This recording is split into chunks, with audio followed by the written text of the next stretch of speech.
Hello viewers, எல்லோரும் எப்படி இருக்கீங்க? நல்லா ஹாலிடேஸ்லாம் என்ஜாய் பண்ணுறீங்களா? என்னுடைய சேனலுக்கு வெல்கம் பண்ணுறேன் உங்களை எல்லாரையும். இப்போ ஹாலிடேஸில் குழந்தைங்க வீட்டில் ஏதாவது ஸ்நாக்ஸ் ஏதாவது செய்து கொடுங்க அப்படின்னு கேட்பாங்க. நான் ஒரு ஹோம்மேட் பிஸா பண்ணுறேன். அதை பார்த்து நீங்கள் ட்ரை பண்ணலாம். வாங்க வீடியோக்குள்ளே போகலாம். ஒரு கப்பில் 1.5 ஸ்பூன் ட்ரை ஈஸ்ட் போட்டுக்குங்க. 2 ஸ்பூன் சுகர், ஒரு 3/4 ஸ்பூன் அரை to 3/4 வரைக்கும் உப்பு போட்டுக்கலாம். போட்டு ஒரு அரை டம்ளர் தண்ணி விட்டுருங்க. அது அரை கப்பு போல் தண்ணி விட்டு வச்சிட்டிங்கன்னா ஒரு 15 மினிட்ஸ் கழித்து இது மாதிரி நல்லா ஆக்டிவேட் ஆகிடும். இதுதான் நம்ம மாவில் போட்டு பிசைய போகிறோம்.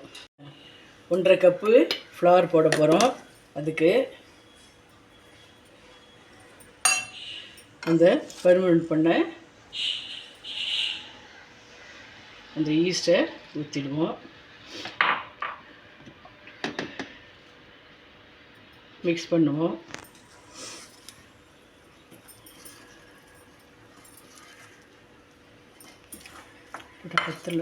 மாவை சப்பாத்தி மாவு மாதிரி பிசைஞ்சிட்டு 1 ஹவர் வச்சிடணும். அது மாவை நல்லா ஸ்ப்ரெட் பண்ணிவிடுங்க. அந்த மேலே மட்டும் கொஞ்சம் திக்காக இப்படி பண்ணிவிடுவோம்.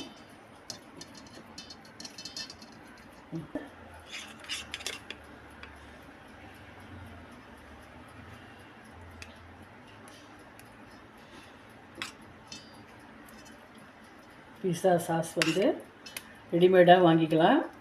நீங்கள் செய்கிறதுனாலும் செய்துக்கலாம்.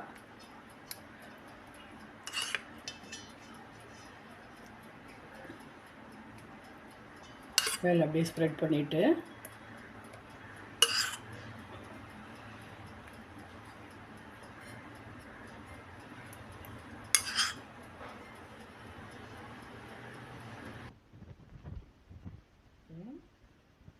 பீஸா சாஸ் போட்டுட்டோம். அது மேலே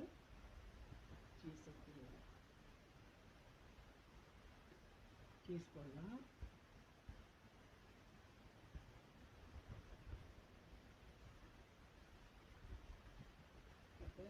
ஆனியன்,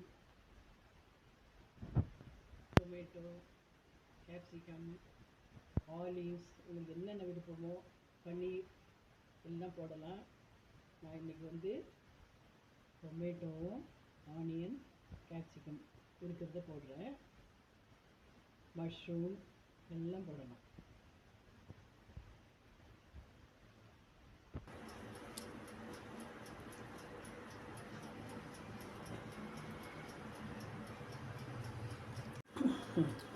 இது மேலேயும் நல்ல சீஸ் போடலாம்.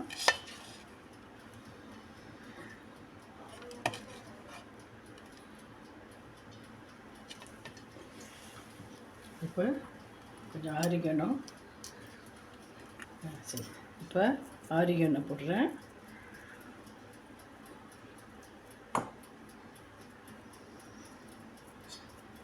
கடைசியாக கொஞ்சம் சில்லி ஃப்ளேக்ஸ். இதை அவனில் வச்சுடுவோம். அவனில் ஒரு 30 to 40 மினிட்ஸ் வைக்கலாம். அதை எடுத்து கொஞ்சம் அப்படியே ஆற விட்டுருவோம். பாருங்க, பீஸா வெளியில் எடுத்தாச்சு. ஒரு 30 மினிட்ஸ் வைக்கலாம் அவனில். நல்லா சாப்பிட்டுட்டு என்ஜாய் பண்ணுங்கள். செய்து பாருங்கள், ட்ரை பண்ணுங்கள். என்னுடைய சேனலுக்கு சப்ஸ்கிரைப் பண்ணுங்கள். எல்லாருக்கும் தேங்க்ஸ்.